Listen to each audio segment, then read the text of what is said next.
My sister blew out her candles while my son fought for his life.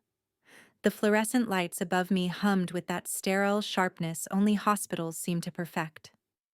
I had barely taken off my steel-toe boots when the nurse called my name. "Colleen, room 403. He's in ICU." That was all. No pause for breath. No offer of comfort. I walked in still wearing my work vest, sawdust on my sleeves. Ethan was surrounded by machines bigger than his small frame, the beeping a chaotic lullaby that mimicked panic. His chest rose with mechanical rhythm tubes threaded into his arms and nose. I reached for his hand, burning hot, limp, unresponsive. They always said I was the strong one, the one who didn't need anything. Maybe that's why they left. The doctor's voice was calm, but clipped. His fever spiked over 104. He had a seizure at school. We suspect sepsis, possibly bacterial. We've started broad-spectrum antibiotics and moved him to ventilator support. Then a pause, like she remembered I was a mother, not just another medical update. "We're doing everything we can." I didn't remember sitting. I only remembered the feeling of concrete pouring through my veins. I called my parents, straight to voicemail. Mom, Dad. Both phones rang out. I tried again 10 minutes later, then again, and again. I told myself they were probably on the road, or maybe their phones were off. By nightfall, the cherry blossoms outside the window had started to fall one by one, slow as snowfall, soft as breath. I watched them blur against the glass while Ethan's machines hissed and clicked. It was the nurse Kayla who brought me the blanket. She didn't speak much, just tucked it gently around my shoulders. She reminded me of those women in church who didn't say things like, "I'll pray for you," but instead just made sure your coffee was warm and your hands weren't shaking alone. "I'll be nearby," she said. "Buzz if anything changes." I nodded. My eyes stayed locked on Ethan. I could still see the curve of his smile in my memory, how it always leaned a little more to the left, like he knew secrets the rest of us didn't. Around 8:30 p.m., the doctor returned. "We've stabilized him for now. His vitals are holding and the antibiotics are starting to respond. The next 72 hours will be critical. We'll monitor organ function closely." "Is he in pain?" "No," she said gently. "He's sedated. He won't feel anything." That's when I heard the ding of my phone. At first I thought it might be my parents. A call, a text, anything. It was Facebook. Sierra had posted 15 photos. Her birthday party, long tables dressed in white linen, sparkling wine, a tiered cake with gold lettering, "Cheers to 29." In the background, I saw my father raising a toast, Mom leaning into the frame, smiling, laughing. I didn't even cry at first. I just stared. At their faces, at the cake, at the lights in that Italian restaurant I'd never been invited to. I zoomed in on the photo. My father's watch was visible. 7:12 p.m., the same time Ethan had been put on a ventilator. They weren't driving. Their phones hadn't died. They were at a goddamn party. Something inside me split, not loud, not chaotic. Just clean. Like the sound of a thread snapping. I stared at that birthday cake photo again, and something in me broke clean, sharp, irreversible. I built bridges for a living, but none seemed to reach my parents. I sat in the ICU waiting room with my coat still on. The scent of antiseptic hung in the air, and the vending machine behind me whirred every few minutes like it was clearing its throat. Ethan's room was just beyond the glass doors, quiet now, except for the mechanical rhythm of machines breathing for him. I hadn't eaten, not because I forgot, but because hunger didn't exist here. It had left the building with sleep, with reason, with mercy. The room blurred, and in that sterile stillness, memories crept in, uninvited and vivid. When I was 12, I broke my arm. It was a Friday. I fell during PE, landed hard, heard the snap. My arm hung strangely, but I held it to my chest and said nothing. Sierra had her first big dance recital that night. Mom had spent weeks sewing sequins onto her costume. Dad took off work to pick up flowers. I didn't even ask to go to the hospital. I just smiled for pictures with my sister afterward, clutching my arm like a purse. The next day, when the swelling made it impossible to dress myself, Mom finally noticed. "Oh, honey," she had whispered. "Why didn't you say something?" Because I'd learned early there was never room for my pain if Sierra needed the spotlight. The memory shifted to a different scene. I must have been 16. Grandma Helen had pulled me aside after a church service, her thin hand soft against my back. "You know she'd said your mother had a boy before either of you. Stillborn. Broke her heart clean through. Sierra came after, like a second chance. A second chance. That was the phrase she'd used. Sierra is the baby she couldn't protect the first time. That's why she hovers." I'd nodded back then, unsure what to feel. But now, watching my own son, my second chance, lie unconscious behind a pane of glass, that old explanation curdled inside me. I understood the kind of terror that never leaves your bones. But I also knew something else now. Grief doesn't give you the right to erase another child. Sierra didn't ask to be idolized. She just received it. Gifts, praise, attention, she floated in a different orbit, and my parents made sure the sun followed her. Still, I remembered every missed science fair, every silent dinner, every "you're so independent," said like it was a compliment when really it was just permission to forget me. At one point that night, I leaned my head back against the hospital wall and closed my eyes. Just for a minute, I must have dozed off.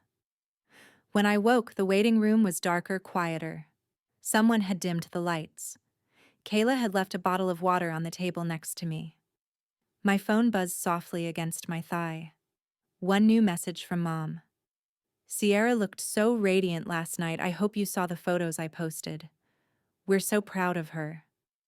I stared at the text. No mention of Ethan. Not a single word. Just exclamation marks and glittering delusion. I sat there letting it pulse on the screen for a few seconds. Then I lifted my thumb. I hit delete. Then I blocked her. They didn't call. But Sierra's birthday made the top page of Raleigh Society's Instagram. Louise showed me the post the next morning as I sipped lukewarm hospital coffee sitting just outside Ethan's room. My phone was on airplane mode. I didn't want to see anything. But he did. And he thought I should too. "It's going viral," he said quietly, holding out his screen. The image was glossy polished. Sierra in a red velvet cocktail dress blowing kisses at the camera. My parents on either side, both mid-laugh glasses of Prosecco raised. The caption read, "Sister Goals and Birthday Dreams, honoring the woman behind the mission." There were photos of a 3-tier cake monogrammed gift bags, a press wall, and even a string quartet tucked behind a hedgerow of white roses. All of it happening while Ethan had been turning blue in an ICU bed. I handed the phone back to Luis without saying anything. No tears, no tantrum. Just the dull, clean sound of something freezing over. "Didn't mean to upset you," he said. "You didn't." He scratched the back of his head. "I just thought you should know what they're putting out there." I nodded once. "Thanks." Later that afternoon, I finally left the hospital for an hour. I needed to check on the house, change clothes, grab mail. But when I got home and dropped onto the couch, I didn't move for several minutes. The silence of the house wrapped around me like gauze. I fell asleep, fully dressed, one arm dangling toward the floor. I don't know how long I was out, but I woke to a knock on the door and the sound of Camille's voice. "Colleen, it's me." I unlocked the door and stepped back. Still groggy. Camille Jordan hadn't changed much, sharp as ever in a tailored navy blazer, brown eyes that never missed a thing. She had been my attorney 5 years ago after a scaffolding collapse nearly ended my career. Now she was my friend. And from the look in her hand, a manila folder bulging with documents, she was here on more than a social visit. "I saw the post," she said after we hugged. "I figured you would. I also did a little digging. Thought you might want to see what your parents have been up to." She sat at the kitchen table and slid the folder across to me. Inside were tax records, property deeds, and a few articles from charity events Sierra had hosted. My name appeared in the fine print of multiple LLCs, foundations, even a mortgage guarantee. They're using your military status, your service record, and some of your past injury settlements as collateral, she said plainly. I didn't say anything. There's more. At least 2 properties are technically under your name. Ones they've been leveraging to host events like that one. Camille's voice stayed steady, but her eyes were sharper now.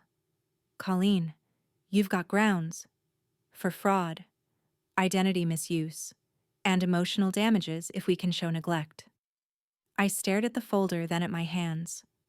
I'm not here to push you, she said. But if you ever want them to answer for what they've done, you don't have to wait for an apology. We can file. I didn't reply, not with words. I just closed the folder and wrapped my fingers around it. Not tight, like I wanted to crush it. Just firm enough to know it wasn't slipping away again. Later, back at the hospital, I stood beside Ethan's bed and brushed a strand of hair off his forehead. They chose to show up for pictures. I'll show up with receipts. A signature from 2014. That's all it took to start the unraveling. The document was faintly yellowed and fax-scanned, but my name was unmistakable. Slanted a little, rushed with a heart loop in the C. I remembered that signature. I remembered the day. Ethan had just turned 1. My husband had been gone 6 months. I was barely functional, barely present. And yet I signed it. I think this is where it started, Camille said, tapping the bottom of the page with her pen. You see this clause here, hidden in subparagraph 4. It allowed them to use your veteran status as collateral in a nonprofit startup loan. I stared at the words but couldn't absorb them. It's the foundational document for something called the Future Women Leaders Fund, she continued. Guess who's listed as its founder? I looked up. Me. Camille nodded. It's been running since late 2014, tax-exempt status, corporate sponsorship, a few awards. Every year they throw a gala for it, usually around April. My throat went dry. Last week's birthday party, I asked. Same branding, same nonprofit. All of it traces back to you on paper. The ache in my stomach returned sharp and familiar. Camille pulled up a spreadsheet and rotated the screen toward me. Here's the part you'll really love. It was a tangled web of transactions. My name linked to shell companies, all of which looped back to my father's consulting firm. Payments in 5-digit figures. Transfers timed neatly around Sierra's events. This isn't just misrepresentation. It's deliberate, Camille said. I knew that voice. Her I will take them to court and smile while doing it voice. My mind drifted backward, to the kitchen table in 2014. I was still wearing pajamas at 3 in the afternoon. Ethan was teething. My mother brought soup. My father brought paperwork. It's just a small thing, he'd said. Technicality. Helps with some property stuff. I'd barely looked. My hands were shaking from lack of sleep. My eyes were red from crying. But I signed. You signed it, didn't you? My mother said later when I called about something not adding up. Well then, sweetheart, that's on you. I never pushed further. I thought I owed them. They'd helped with diapers and formula. I was young. I was tired. But now... Camille, what do? We sue, she said with no hesitation. We subpoena every transaction tied to your name, freeze all accounts under false authorization, and demand public retraction. You don't need their apology. You need restitution. My hands curled into fists on my lap. But there's more, she added. If we win, you can take back full control of the fund, every cent they built off your back. My heart didn't race. It slowed, settled, hardened. I want it all back, I whispered. Camille leaned back, satisfied. Good, because I already requested a full forensic audit. Later, walking to my car, I thought about all the money that had paid for Sierra's gowns, her rented limos, her press walls, and hashtags. Money that had come from accounts built in Ethan's name, pensions from my service, settlements from the injuries I'd sustained while building bridges other people drove over. They stole from Ethan, not just from me. Before the subpoenas, before the courtroom, I stood beside Ethan's bed and made a promise. The machine still hummed in quiet rhythm. Every beep, every click, every sigh of the ventilator was a part of my new soundtrack, one I had memorized by day 4. I sat in the same chair I hadn't left since Tuesday. The vinyl had molded to my body. The IV pole by his bed cast a long shadow across the floor, stretching like a quiet threat. Outside the window, the cherry blossoms were losing their petals again. A slow, tender wind peeled them loose one by one. They drifted down like pieces of paper no one would read. I watched my son's fingers. For hours they'd been still. But just before noon, the pinky on his left hand twitched twice. I didn't call a nurse. I didn't reach for my phone. I just leaned in and whispered, "That's good, baby. That's real good." Then I opened the envelope Camille had left me. Inside, the authorization for her to act as my legal representative, to pursue claims of identity fraud, misappropriation of funds, and civil damages against my parents. I placed the pen down beside it, but I didn't sign. Not yet. Instead, I leaned in closer to Ethan, brushing my hand across his forehead. His skin was warm, but not fevered. There was a slight color back in his cheeks. "You used to ask," I whispered, "if Grandma would ever come to your soccer games." My voice cracked. "You asked so many times I stopped answering." I looked at him like he could hear me now. Maybe he could. I believed somewhere buried under all those wires and medicines he was still tethered to me, still listening. "Well, if you come back to me, Ethan, I'll make sure no one uses your name again. No one takes from you again. That's a promise." I didn't realize Kayla had walked in. She didn't say anything. She just set a small paper cup of tea on the windowsill. "He heard you?" she said softly, then walked out. For a moment I couldn't breathe. The lump in my throat turned into something else, steel, determination. I picked up the pen. My hand trembled, but not from fear. I signed. In block letters, all caps like a scream on paper. It was a quiet victory. No fireworks, no applause. But it was the most honest promise I'd ever made. Later that afternoon, I folded the signed authorization into an envelope and handed it to the hospital courier Camille had arranged. Back in the ICU, I pulled my chair closer to Ethan's bed and held his hand again. The room was still. No wind, no blossoms now. Just the hum of hope. Let the court see what they celebrated that night. I didn't need to scream. I had paperwork. The stack was already 3 inches tall and growing. Bank statements, tax returns, obscure ledger entries. Camille moved through them like a surgeon, precise and detached. I sat across from her, silent, watching the damage of a decade take shape in bullet points and signatures. 6 loans, she said, sliding the top document toward me. All in your name. 4 of them within 30 days of Sierra's gala events. 2 routed through shell companies. All traceable. My name was printed neatly at the top of each loan application, but I hadn't touched a pen for any of them, at least not knowingly. Camille circled a series of wire transfers with her pen. This one paid for a Future Women Leaders Gala at the Durham Grand. Look at the recipient. I read the name: Margaret and Associates Event Consulting, my mother's side business. Something she always said was just for fun. Luis arrived just after lunch, laptop in hand. He dropped into the seat beside me, the scent of concrete dust still on his shirt. "I pulled emails from 2017, he said. "Look at this thread between your dad and the investor at Crenshaw Capital." He turned the screen to me. Subject line: leveraging daughter's assets for public benefit. Inside, a discussion of how Colleen's name and construction license added weight to the foundation's reputation. One sentence made my stomach turn. She's too busy with her kid to question anything. Camille exhaled sharply. They used your silence as a tool. We drove to the Raleigh Public Library later that afternoon.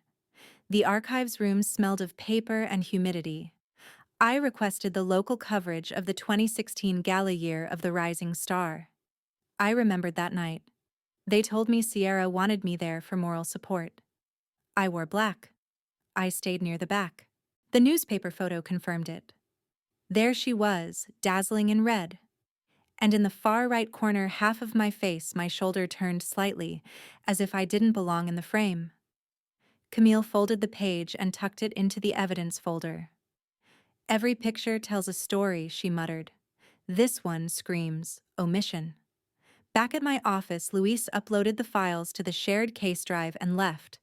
It was nearly 6 p.m. when the knock came. A woman in her 60s stood at the door. Iron gray hair, thick glasses, cardigan pulled too tight. "Colleen," she asked. I nodded. "I'm Lorna. Your mother and I used to be close. Decades ago." Her hands trembled as she pulled a folder from her tote. "She asked me to sign something in 2015. Said it was for a grant. But it didn't feel right. I made a copy before I returned it." She passed me the folder, fingers lingering. "I never forgot," she whispered. "And now? Now I think you should have this." Inside was a notarized affidavit, fake, with my name, my signature. Dated a week after Ethan had his tonsil surgery. I had been home with a feverish child, not at any office. I didn't know if Lorna came out of guilt or justice. I didn't care. I just took the file. You want them to squirm leak just enough. It was nearly midnight when I posted it. A photo blurry enough to obscure names, sharp enough to scream receipts. The corner of the forged affidavit, the date circled in red, and just enough of a routing number to stir panic for anyone who knew where the bodies were buried. The caption was only 5 words. "Tell me again who signed." Then I turned off my phone and went to bed. By morning, it had 22 shares and a dozen DMs, mostly private curiosity, but one stood out. A burner account with no profile picture. The message was simple. "Call your father. Now." I didn't. I waited. At 1:12 a.m., my phone rang again. "Colleen." His voice hadn't changed. That same command in every syllable. But now it sounded like something chipped at the edges. "Take that down," Henry growled. "You have no idea what you're doing."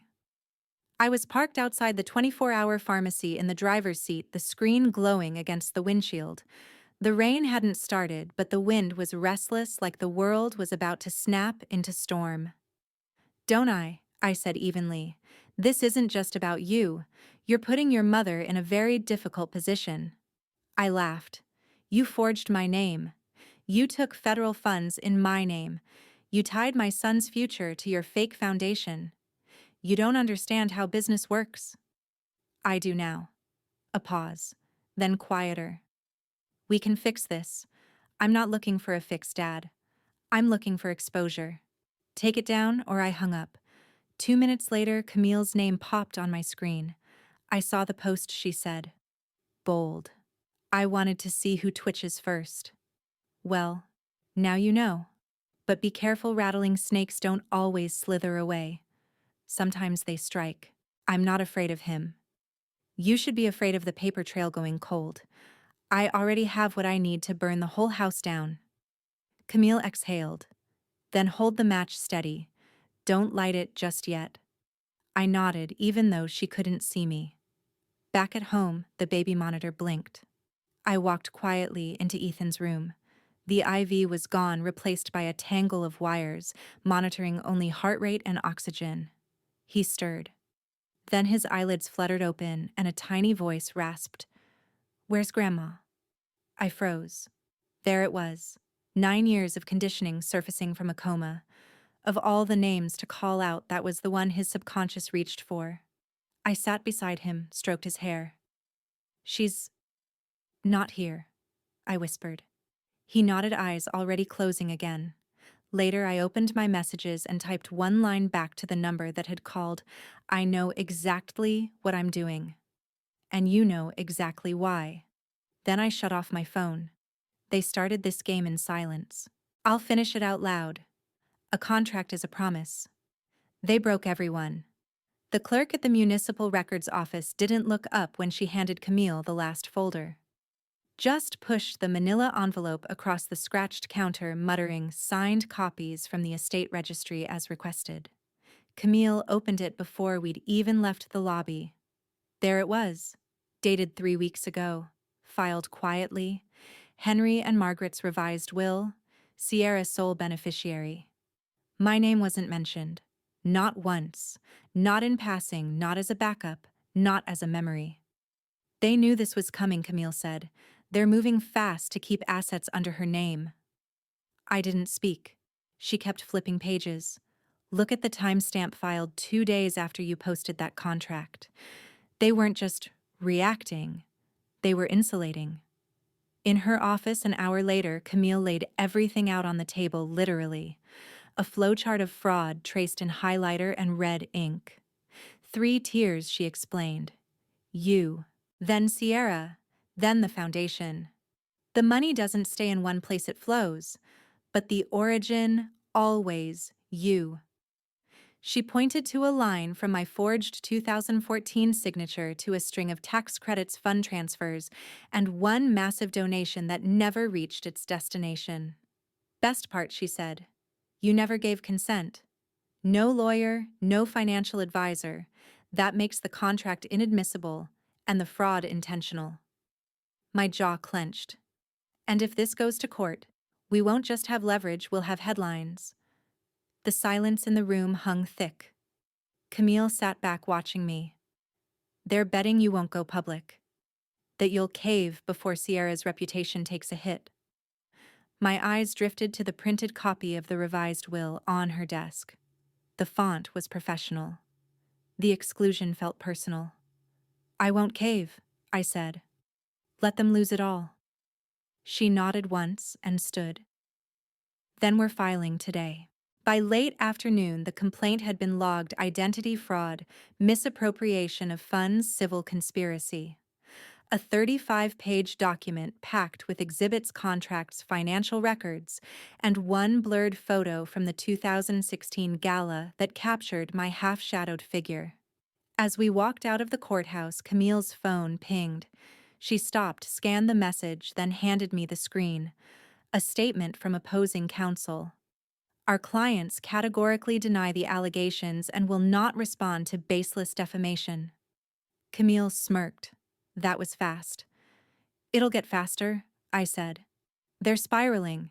At home, Ethan was coloring beside the window. His lines still wobbled, but he held the crayon with steady fingers. Kayla said his motor reflexes were improving. Can we go to the park soon? He asked. Soon, baby. Real soon. He looked up at me, eyes clear, and added, Is Grandma coming? My throat tightened. I smiled and shook my head. No, sweetheart. Just you and me. Later that night, I stood at the kitchen table staring down at the official stamped copy of the complaint.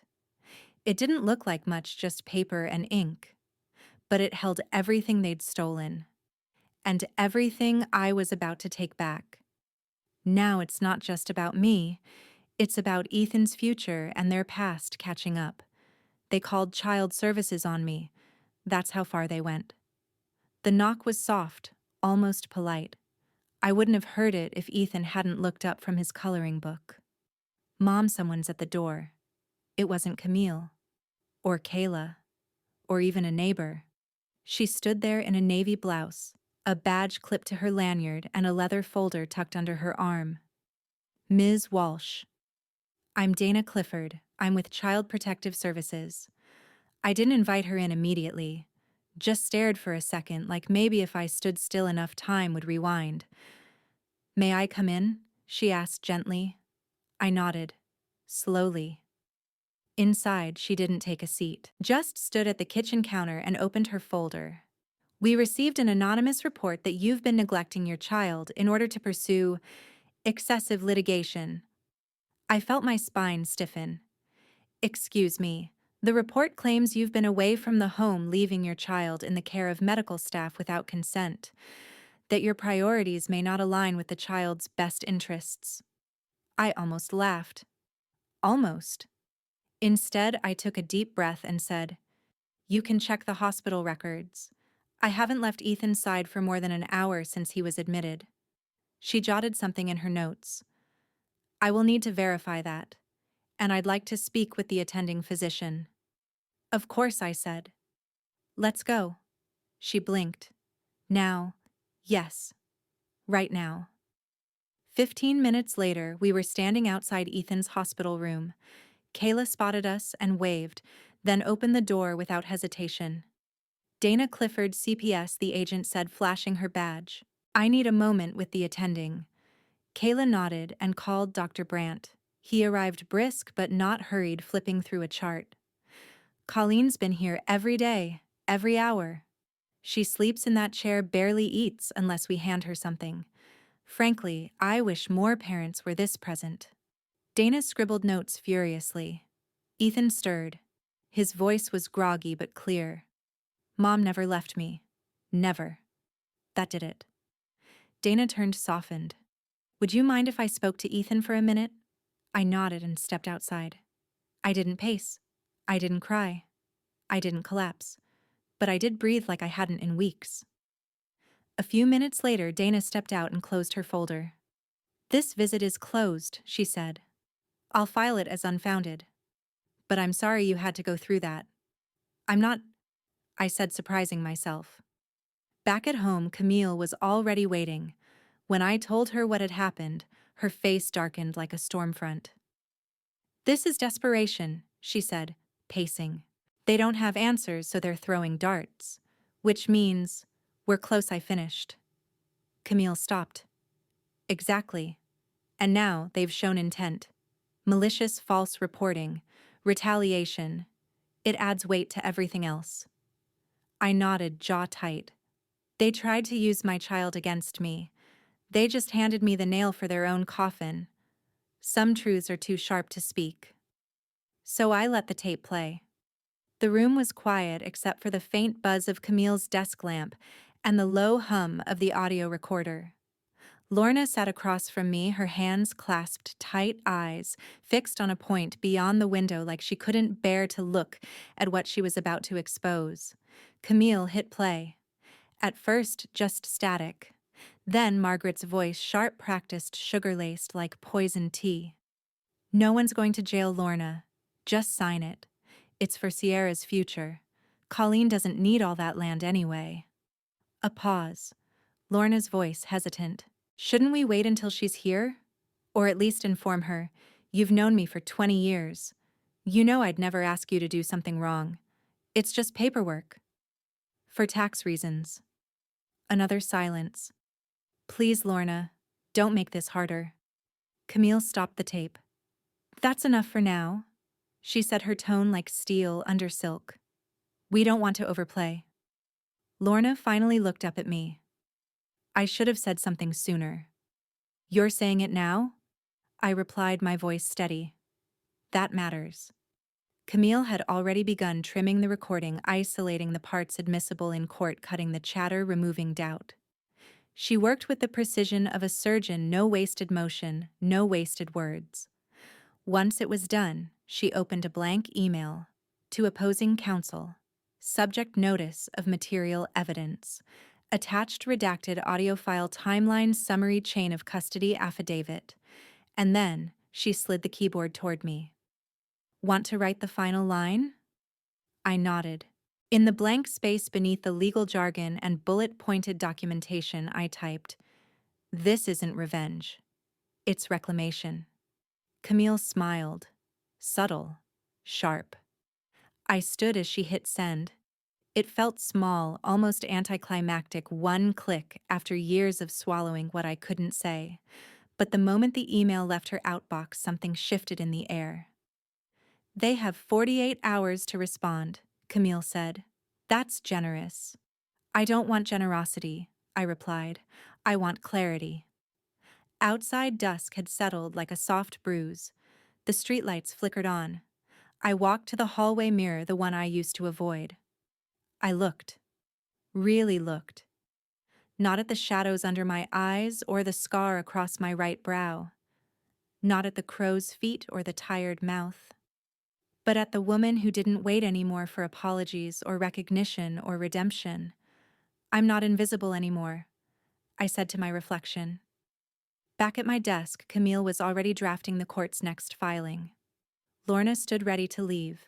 You sure you're okay with this going public? She asked. I nodded. They wanted silence. They'll get a spotlight instead. They didn't expect me to bring a lawyer or a flash drive. The receptionist led us through a glass hallway so polished it reflected everything: our heels, our breath, even our intentions. Camille walked beside me in a slate gray suit tailored to command. I wore black. No patterns, no jewelry. Just clarity. The conference room was oval, as if designed to make everyone feel equally small. I stepped in first. My parents were already seated across the table. Henry gave a tight nod. Margaret's eyes dropped to the folder in front of her. Their lawyer, a man with a Harvard pin and a voice like sandpaper, cleared his throat. Let's keep this civil. Camille smiled like a knife. We intend to. I set the flash drive on the table, small matte black holding years of silence compressed into megabytes. Camille plugged it into her laptop, connected it to the room's audio system, and pressed play. No one's going to jail, Lorna. Just sign it. It's for Sierra's future. The voice filled the space. Margaret shifted. Henry's jaw flexed. Camille let the recording play for just 30 seconds, just long enough to leave no room for misinterpretation, before pausing it mid-sentence. Would you like to deny that's your voice? She asked gently. Margaret didn't answer. Camille continued. What we have here is coercion, a pattern of misrepresentation, assets redirected using falsified authority, and your signatures all tied to transactions that exploited our client's name. She passed copies of the notarized contracts across the table. I watched Henry's eyes scan the pages without reading. Margaret reached out to touch his hand, but he pulled back. Their lawyer cleared his throat again. We were under the impression this meeting was for discussion, not accusation. Oh, it is, Camille replied. This is your chance to discuss settlement before we go to trial. Henry leaned forward. I want to request a recess to speak with my client. My parents, I said calmly. You can call them what they are. Camille folded her hands. Request noted. We can pause for 15 minutes. But Henry was already standing. Margaret stayed seated a moment longer, her fingers trembling against the table. She looked up at me for the first time since I'd entered. It was never supposed to get this far. It didn't get this far. I said, my voice low but unwavering. You dragged it here. The silence that followed wasn't empty. It was dense, like packed soil over something long buried. Henry reached for Margaret's arm. Together they walked out. And I didn't follow. A lie that big can't stand forever, especially when it's built on my name. The sun beat down on the construction site as I handed over the final clipboard to the veteran's family. The young wife had tears in her eyes. Her husband stood tall beside her, one prosthetic leg planted firmly on the front porch we built. Cameras clicked, microphones hovered, but this wasn't about me. It never had been. I'd overseen dozens of homes like this for vets and single parents. But today the air held something different. Anticipation, tension, and truth, tightening like a thread. I stepped back as the family posed for their photo. Luis gave me a slight nod from across the site. He held a gimbal in one hand, streaming quietly, anonymously, just like we'd planned. Then came the voice. I forged a signature. Under pressure. Gasps cracked through the small press crowd. Lorna stood at the edge of the gravel path holding a single sheet of paper, the affidavit. Her eyes were lined with guilt, but her voice held firm. I was asked to notarize a transfer I knew wasn't legal. Margaret pressured me. She said it was for Sierra's nonprofit. I didn't ask questions. That was my mistake. She handed the paper to the local Channel 4 reporter whose mouth opened like she'd just swallowed fire. Another voice played from a small speaker Luis had linked to the feed. A grainy, unmistakable recording. She owes us. That girl wouldn't even have a roof without us. Margaret's voice, cold, controlled, and caught. Someone from the back shouted, "Is that real?" Luis didn't answer. He didn't need to. The comments on the live stream were already flying. Kaon justice for Colleen. Kaon she built. The house. I sister scam. I felt it then, an internal exhale I didn't even know I'd been holding. I stepped forward to the microphones. The veteran's family had gone inside grateful and unaware they'd just witnessed the fall of a dynasty. I looked at the cameras. I owe you nothing, and I'm done being quiet. It was strange the power of saying something simple publicly, of cutting through noise with one clean sentence. I saw Henry standing behind the press line. He looked older than I remembered. Thinner. And beside him, Margaret clutched a folder to her chest like it might protect her from what was coming. A reporter turned and shoved a mic in her direction.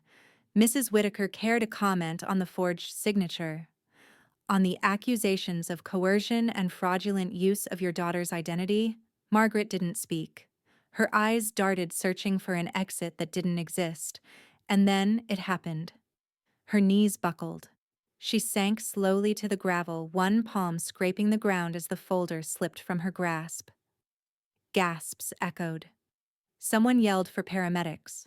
Henry rushed to her side, but the mic was still live. The kingdom they built on silence is burning. I didn't light the match. I just stopped putting out the fire. The headlines came first. Calm, clinical but devastating, major donors withdraw support from Future Women Leaders Foundation. Whitaker family faces IRS audit, following whistleblower claims, public backlash, mounts as new evidence emerges. Camille didn't need to say, "Told you so." She just slid the articles across my kitchen table as Ethan colored dinosaurs in the corner. Henry issued a statement through his lawyer words like regret review and temporary leave of absence peppered throughout. But no apology. Not even close. Just a man trying to sandbag a dam that had already burst. Margaret didn't appear in public. Rumors said she hadn't left the bedroom since the collapse in front of the cameras. A nurse had been hired discreetly and expensively. Some claimed she was sedated. Others said she refused to speak at all. I didn't care enough to verify. Sierra was different. She didn't go silent. She called. Once. Then twice. The third time I let the phone ring until her voice filled the air. "Colleen? Please. I didn't know about the forged papers. I thought Dad said it was all approved. Please at least call back." Her voice cracked at the end. For the first time, she sounded like the little girl who used to follow me around the backyard with scraped knees and sticky hands. I stared at the phone glowing with her name. Then I set it face down on the kitchen counter and walked outside with Ethan. We sat on the porch leg swinging off the edge, watching the wind scatter leaves across the driveway. He leaned his head on my shoulder and I ran a hand through his hair, grateful for the simplicity of that moment. Let Sierra chase ghosts. I had the living in my arms. Camille called to update me on the court docket. "We've got leverage," she said. "They're trying to settle before discovery." "Let them wait," I replied. Later that evening, Lorna's name lit up my phone. I answered on the second ring. "They're alone now," she said, her voice hushed. "The donors are gone. The board is voting to dissolve the foundation. Margaret hasn't eaten. Henry hasn't slept. Do you want to go see them?" I looked at Ethan. He was asleep on the couch, arms tucked beneath his head, peaceful in a way I hadn't seen in months. I thought about all the years I'd spent chasing approval, tiptoeing around their moods, making excuses for their absences. I thought about the nights Ethan cried, and I said, They're just busy when the truth was they didn't want to show up. I closed my eyes and answered no. Even justice leaves scars. But scars are proof you healed. The walls of the new house were still bare, but it already felt more like home than the last one ever did. The air was lighter here, less history clinging to the floorboards, less weight in the silence. Ethan darted from room to room, his sneakers squeaking on the hardwood, a soccer ball never far from his feet. Every time he passed me, he grinned as if testing whether this happiness would last. It would. I was sure of it. Unpacking had been slow, deliberate, not because I lacked time, but because I wanted to choose what deserved space. Some photo frames stayed in boxes. Others found new light. Ethan's baby picture, one of us at a park, just us. No one else in the background. Each nail I drove into the wall felt like an exhale. At the playground nearby, he made new friends quickly. I watched from a bench as he kicked the ball with two other boys, laughter rising in the wind. The fear that once hovered behind his eyes had faded. That night, Luis dropped by with 2 paper bags and an awkward smile. "Thought we could celebrate," he said, holding up the takeout. "I hear the lawsuit's officially settled." "It is," I said, taking the bag. "Thank you." He stood there for a moment, looking at me like he wanted to say something else. Then he chuckled. "You ever feel like winning doesn't feel like a win?" "I already celebrated," I said with a soft smile, glancing toward the hallway where Ethan's door was cracked open. "He's sleeping." "That's enough." Luis nodded. "Yeah, I get that." He left after 10 minutes. No pressure, no misunderstanding, just kindness. I was grateful for that. The following week, I attended Ethan's back-to-school parent orientation. Sitting in a small plastic chair surrounded by art projects and alphabet charts, I felt something I hadn't in a long time: stillness. Not silence, just peace. Camille called the next morning. "They've agreed to drop all claims and your name is cleared across the board."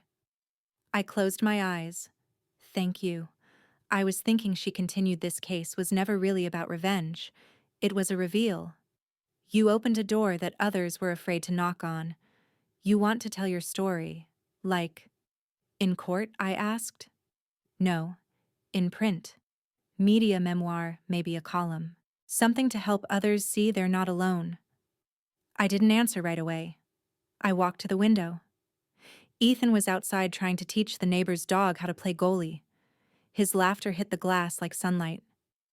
For years, I'd been surviving, then fighting, then exposing. But maybe now, it was time to tell. Not to hurt, not to relive, but to reclaim. I turned back to the phone. "Yes," I said quietly. Camille exhaled like she'd been holding her breath for weeks. "Good. You're ready." I nodded to no one. Maybe some stories need to be told, not just survived. Some victories don't arrive with applause. They arrive with silence, clarity, and a closed door. The morning light spilled through the front windows of the new house, soft and golden. The kind of light that didn't ask for anything, just arrived, warm and whole. I stood at the threshold, coffee in hand, watching Ethan and Luis kick a soccer ball across the yard. Ethan's hair bounced as he ran, the sun catching in its curls. He laughed freely, loudly, like the world had never held shadows. Luis gave him a high five after a goal, and Ethan beamed. I smiled, not stepping outside, not needing to. This was his space now. His world was no longer a battlefield. Behind me, the last unopened box sat in the hallway closet. I hadn't meant to go through it. It was from the old house, labeled in handwriting that wasn't mine. I carried it into the kitchen, opened the flaps slowly. Inside, papers, a broken picture frame, and the remnants of something I had once called trust. I found one of the original contracts, creased, faded, and already cut down the middle. I remembered the scissors in my hand, the clean slice I made the night I signed the settlement. A clean break, irrevocable. Beneath it, a small note I hadn't noticed before. Not a letter, not an apology. Just an old grocery list in Margaret's handwriting. Milk, bread, prescription. The banality of it made me laugh softly. No grand confession, no final olive branch. Just a reminder that some people end not with a bang, but a list of errands they never finished. I folded the list once, then twice, and dropped it back into the box. I didn't need a goodbye. Not from her. Not anymore. I stood, took one last glance at the room, the soft hum of the refrigerator, the whisper of Ethan's voice from outside. Then I walked to the door. I stepped onto the porch barefoot, the wood warm beneath me. I let the wind press against my face, lifted my eyes to the sky, and breathed. The box remained behind me. The papers. The past. I closed the door. Not with anger. Not with finality. Just enough to keep the wind out. I didn't lock it. I just didn't look back. Justice didn't need a witness. Just a spine. No music played. No credits rolled. Just the sound of a boy's laughter in the yard, and the breeze carrying it forward. Some victories don't arrive with applause. They arrive with silence, clarity, and a closed door. Colleen didn't just expose the lies. She dismantled the story they built to bury her. Injustice, no matter how carefully rehearsed, always leaves behind a trail for the brave to follow. Like the final snap of a courtroom file, justice may come late, but it always lands where it belongs. If this story moved you, like, share, and leave a comment below. Type 1 if you felt her pain and triumph, or 2 if you think justice still has more to prove.